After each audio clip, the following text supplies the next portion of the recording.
இது ஃபர்ஸ்ட் மலேசியாவின் செய்திகள் உங்களுக்காக.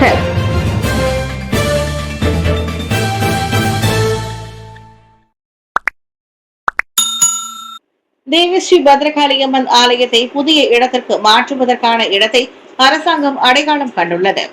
4000 சதுர அடி பரப்பளவில் உள்ள தேவஸ்ரீ பத்ரகாளியம்மன் ஆலயத்தை அதே அளவில் அதன் அசல் பகுதிக்கு அருகில் உள்ள புதிய இடத்திற்கு மாற்றுவதற்கான இடத்தை அரசாங்கம் அடையாளம் கண்டுள்ளது. எனினும் சட்டப்பூர்வ ஆவணப்படுத்தல் செயல்முறை முடிந்த பிறகு புதிய தளத்தின் கட்டுமான பணிகள் நடைமுறையில் உள்ள மேம்பாட்டு நிபந்தனைகளுக்கு உட்பட்டது என்று கூட்டரசு பிரதேசத்திற்கான பிரதமர் துறை அமைச்சர் டாக்டர் ஜலிஹா முஸ்தபா தெரிவித்தார். நடப்பில் உள்ள ஆலய கட்டமைப்பை இடிக்க மாட்டோம் என்ற உறுதிமொழியை அரசாங்கம் மீண்டும் வலியுறுத்தியதாகவும் டாக்டர் ஜலிஹா கூறினார்.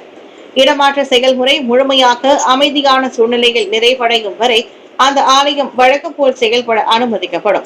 இத்தீர்வு இச்சம்பவத்திற்கு மட்டுமே பயன்படுத்தப்படுவதாகவும் மற்ற வழிபாட்டு தலங்களுக்கு முன்னுதாரணமாக இது பயன்படுத்த முடியாது என்றும் டாக்டர் ஜலிஹா வலியுறுத்தினார். நேற்று கோலாலம்பூர் மாநகராண்மை கழக கோபுரத்தில் நடைபெற்ற சிறப்பு கலந்துரையாடலுக்கு தலைமை ஏற்ற பின்னர் செய்தியாளர்களிடம் அவர் அவ்வாறு கூறினார். நெரிசல் கட்டணங்களை அமல்படுத்தும் திட்டம் அரசாங்கத்திற்கு இல்லை. தற்போது கிளான் பள்ளத்தாக்கு அல்லது இதர எந்த பகுதியிலும் நெரிசல் கட்டணங்களை அமல்படுத்தும் திட்டம் ஏதும் அரசாங்கத்திற்கு இல்லை. மாறாக நாட்டின் பொது போக்குவரத்து அமைப்பை வலுப்படுத்தும் முயற்சிகளில் கவனம் செலுத்தப்படுகிறது.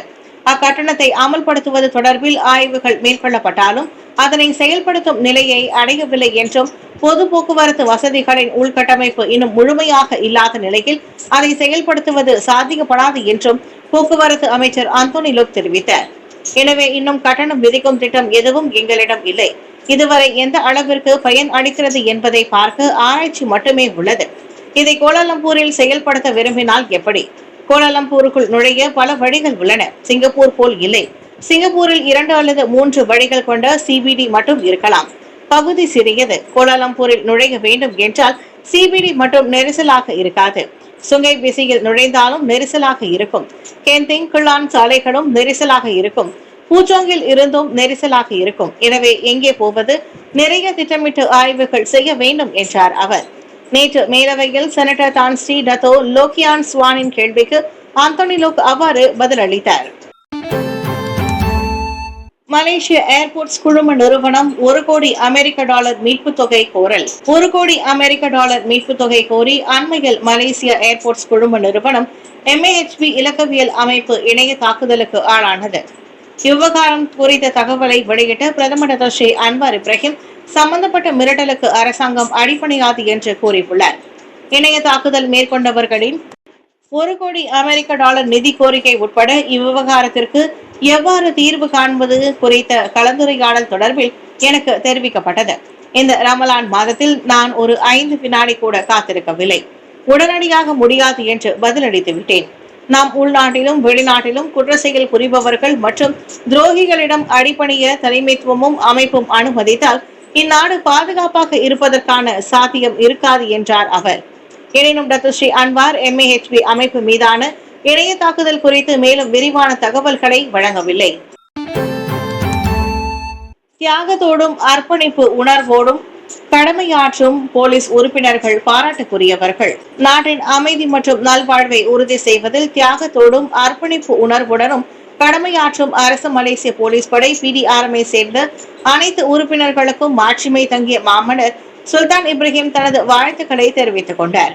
அதோடு மக்களின் நல்வாழ்வை பாதுகாப்பதில் அர்ப்பணிப்பு உணர்வுடன் சேவையாற்றிய PDRMஇன் ஓய்வு பெற்றவர்களின் பங்களிப்புகள் மற்றும் சேவைகளையும் அவர் பாராட்டினார். கால நேரத்தை பொருட்படுத்தாமல் ஒவ்வொரு PDRM உறுப்பினர்களும் பாதுகாப்பு படையின் முன்னிலை பணியாளர்களாக உள்ளதாக நேற்று 218வது போலீஸ் தினத்தில் சுல்தான் இப்ராஹிம் புகழாரம் சூட்டினார். நாட்டின் பொது அமைதியை பேணுவதற்காக சட்டத்தை அமல்படுத்துவதுடன் குற்ற அச்சுறுத்தலில் இருந்து மக்களை பாதுகாக்க தங்களின் உயிரை பணயம் வைக்கும் போலீஸ் உறுப்பினர்களை நேற்று தமது முகநூல் பதிவில் சுல்தான் இப்ராஹிம் பாராட்டினார். போலீஸ் பணி என்பது அவ்வளவு எளிதானதல்ல. மாறாக முழு அர்ப்பணிப்பு, தைரியம் மற்றும் அக்கறை ஆகியவை அதற்கு மிகவும் முக்கியமானதாகும். இந்திய வர்த்தகர்களின் தொழில் வளர்ச்சிக்கு வணிகம் திட்டம் அறிமுகம். இந்திய சிறு தொழில் வணிகர்களின் மேம்பாட்டிற்காகவும் நாட்டின் பொருளாதார வளர்ச்சி நீரோட்டத்தில் அவர்களும் விடுபட்டு விடக்கூடாது என்ற நோக்கத்திலும் வணிகம் என்னும் புதிய திட்டம் நேற்று அறிமுகம் செய்யப்பட்டது.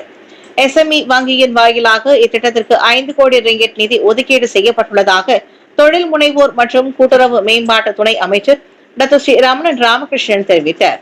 மடானி அரசாங்கத்தின் கீழ் அமைச்சு பல திட்டங்களை இந்திய வணிகர்களின் மேம்பாட்டிற்காக தொடர்ந்து மேற்கொண்டு வருகிறது. தெக்குன்ஸ் பூமி காஸ்பிக், அமானா இக்திகார் பெண் திட்டம், ராக்யாட் பேங்க் ராக்யாட்டின் கீழ் பிரிவ், SME கார்ப் வாயிலாக ஐபேப் உட்பட பல திட்டங்கள் இதில் அடங்கும். அந்த வரிசையில் புதிதாக அறிமுகம் கண்டுள்ள இந்த வணிகம் திட்டம் சுமார் 250 வணிகர்களின் தொழில் வளர்ச்சிக்கு முக்கிய பங்காற்றும் என்று டாக்டர் ஸ்ரீ ரமணன் நம்பிக்கை தெரிவித்தார். 1 லட்சம் முதல் 3 லட்சம் ரிங்கிட் வரையில் இந்த வங்கியில் இருந்து கடனுதவியை நீங்கள் பெற்றுக் கொள்ளலாம். ஆனால் இதற்கான வட்டி விகிதம் 3.7 6 விழுக்காடு வரை மட்டுமே நிர்ணயிக்கின்றனர்.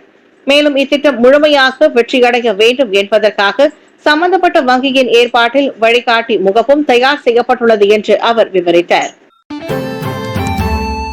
போலீஸ் பணியாளர்களின் நம்பகத்தன்மையை சோதிக்கும் ஆண்டாக 2024 இருந்துள்ளது. 2024ஆம் ஆண்டு சவால்மிக்க ஆண்டாகவும் அரசு மலேசிய போலீஸ் படையை சேர்ந்த அனைத்து உறுப்பினர்களின் நம்பகத்தன்மையை சோதிக்கும் ஆண்டாகவும் இருந்ததாக தேசிய போலீஸ் படை தலைவர் தான் ஸ்ரீ ரசருடின் ஹுசேன் தெரிவித்தார். கடந்த ஆண்டு முழுவதும் சமூக ஊடகங்களில் கவனத்தையும் பொதுமக்களின் கருத்தையும் ஈர்க்கும் பல வழக்குகளை வெளிப்படுத்த PDRMன் நம்பகத்தன்மை தேவைப்படுவதாக அவர் கூறினார். 2024ஆம் ஆண்டு முழுவதும் நாட்டை அதிர்ச்சிக்குள்ளாக்கிய குற்றவியல் வழக்குகளில் கோலாலம்பூரில் 6 துப்பாக்கிகள் மற்றும் 200 தோட்டாக்களுடன் இஸ்ரேலியர் ஒருவர் கைது செய்யப்பட்டது. ஜொஹூரில் உள்ள உலுதிராம் போலீஸ் நிலையம் மீதான தாக்குதலில் போலீஸ் உறுப்பினர் பலியான சம்பவம் ஆகியவை அடங்கும் என்றார் அவர். கோலாலம்பூரில் உள்ள போலீஸ் பயிற்சி மையத்தில் நடைபெற்ற 2025ஆம் ஆண்டின் 218வது போலீஸ் தினத்தில் உரையாற்றிய போது அவர் அவ்வாறு கூறினார். இஸ்லாம் அதிகாரப்பூர்வ மதமாக இருந்தாலும் மற்ற மதங்களை ஒடுக்க அரசாங்கம் எண்ணம் கொண்டிருக்கவில்லை. நாட்டின் அதிகாரப்பூர்வ மதமாக இஸ்லாம் அங்கீகரிக்கப்பட்டிருந்தாலும் மலேசியாவிலும் மற்ற மதங்களை ஒடுக்குவதற்கு அரசாங்கம் தனது அங்கீகாரத்தை பகடைக்காயாக பயன்படுத்தவில்லை என்று டாக்டர் ஸ்ரீ அன்வார் தெரிவித்தார். பெரும்பான்மை அல்லது சிறுபான்மை குழுவில் இருக்கும் ஒவ்வொரு குடிமகனும் நிர்ணயிக்கப்பட்டுள்ள சட்ட நடைமுறைகளுக்கு உட்பட்டவர்கள் என்று அவர் குறிப்பிட்டார். பெரும்பான்மை மற்றும் கூட்டரசு மதமாக இஸ்லாம் உள்ளதால் அதன் சட்டத்தையும் நடைமுறைகளையும் அவசியம் பின்பற்ற வேண்டும். சிறுபான்மை இனத்தவர்களும் அந்த விதிமுறைகளுக்கு உட்பட வேண்டும். எனவே பெரும்பான்மையினரின் கொடுங்கோன்மையை நாம் கொண்டிருக்க முடியாது என்பதுடன் சிறுபான்மையினரின் கொடுங்கோன்மை நாம் மன்னிக்கவும் கூடாது. மடானி என்ற வார்த்தைக்கு ஏற்ப ஜனநாயக மதிப்புகள் பாதுகாக்கப்பட வேண்டும் என்றார் அவர். கருத்துக்களையும் விமர்சனங்களையும் பெறுவதற்கு அரசாங்கம் எப்போதும் தயாராக இருப்பதாகவும் அன்வார் கூறினார். இருந்த போதிலும் ஊழல், துரோகம் மற்றும் இன பகைமைக்கு வித்திடும் விவகாரங்களை அரசாங்கம் முற்றிலும் பொறுத்து கொள்ளாது என்று அவர் திட்டவட்டமாக கூறினார்.